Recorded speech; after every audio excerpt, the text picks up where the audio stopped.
അപ്പോൾ എല്ലാവർക്കും നമസ്കാരം. ഇന്ന് നമുക്ക് ചോളം കൊണ്ടൊരു വടയുണ്ടാക്കാം. ഒരു ചോളം അത് ഞാനെടുത്ത് ഇതിനകത്തോട്ടിട്ടു. ഇനി നമുക്ക് വേണ്ടിയത് ഇത്രയും മൈദ, പിന്നെ വേണ്ടിയത് ഇത്രയും പഞ്ചസാര, ഒരു സ്പൂണിന് ഇത്രയും വെച്ച്. പിന്നെ നമുക്ക് വേണ്ടിയത് ഒരു നുള്ളു ഉപ്പ്, പിന്നെ ഒരു ശകല എള്ള. ഇത്രയും കൂടെ നമുക്കൊന്ന് ഇട്ടൊന്ന് കുഴയ്ക്കാം. ഞാനതെല്ലാം അങ്ങ് നിൽക്കും. ഇത്രയും കൂടെ നമുക്ക് എടുത്തൊന്ന് കുഴച്ചിട്ട് ആദ്യം നമുക്കിതൊന്ന് കുഴയ്ക്കാം.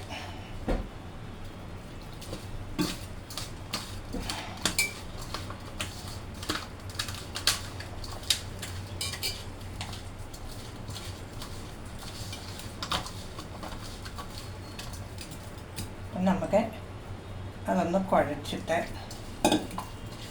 കുഴച്ച് ഞാനെല്ലാം എടുത്തു. അപ്പം നമ്മൾ ചപ്പാത്തിക്ക് കുഴയ്ക്കുന്ന പോലെ അതെല്ലാം കുഴച്ചെടുത്തിട്ട് ഇനി നമുക്ക് ഞാൻ എണ്ണ ഇവിടെ ചൂടാക്കാൻ ചീനിച്ചട്ടി വെച്ചിട്ടുണ്ട്. അപ്പം നമുക്ക് അതിനകത്തോട്ട് ഇതൊന്ന് പരത്തി ഒരു വടയുടെ ഷേപ്പിൽ നമുക്ക്, അതിപ്പം ഓരോരുത്തരുടെ ഇഷ്ടം എത്രയും വേണം വടയെന്നുള്ള. ഞാൻ ഇത്രയും വെച്ചാണ് എടുത്ത്. അത് ഇങ്ങനെ ഒന്ന് നന്നാക്കിയിട്ട് നടുക്കൊരു കിഴുത്തിട്ടിട്ട് നമുക്കിത് ഈ എണ്ണയ്ക്കകത്തോട്ടിടാം. അങ്ങനെ നമുക്കെല്ലാം ഒന്ന് പരത്തിയെടുക്കാം. നമുക്ക് ഇതെല്ലാം ഒന്ന് പരത്തി നല്ല ഉണ്ടാക്കിയെടുക്കാം. നമ്മുടെ വടയെല്ലാം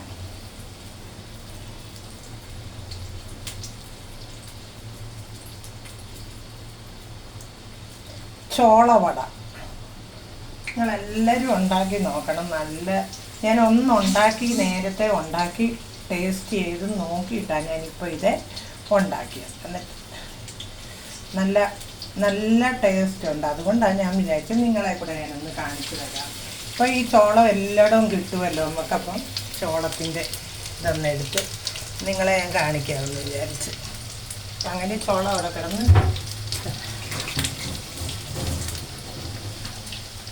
ഇതധികം മൂക്കണ്ട, ഒത്തിരി ഒന്നും മൂക്കണ്ട, കുറച്ച് മൂത്താൽ മതി. ഒന്നാകെ അതൊന്ന് തിരിച്ച്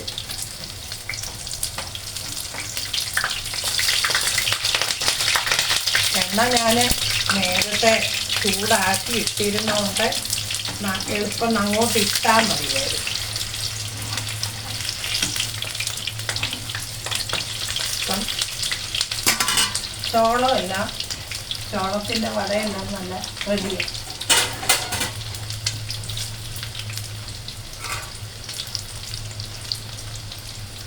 നമുക്ക് ആ ചോളത്തിൻ്റെ വടയൊന്ന് നമുക്കൊന്ന് കോരിയെടുക്കാം. ഇങ്ങോട്ട് അധികം മൂത്ത് കഴിഞ്ഞാൽ കൊള്ളത്തില്ല.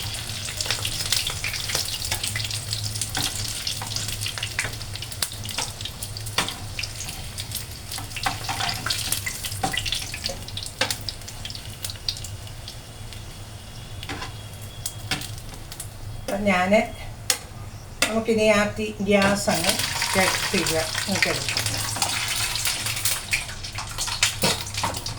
അപ്പം നമുക്ക് നിങ്ങളെല്ലാവരും ചോളത്തിൻ്റെ വട ഉണ്ടാക്കി നോക്കുക. നല്ല അടിപൊളി സ്വാദുള്ളതാണ്. എനിക്ക് ലൈക്കും കമൻറ്റും സബ്സ്ക്രൈബും ചെയ്യുക. Okay, by.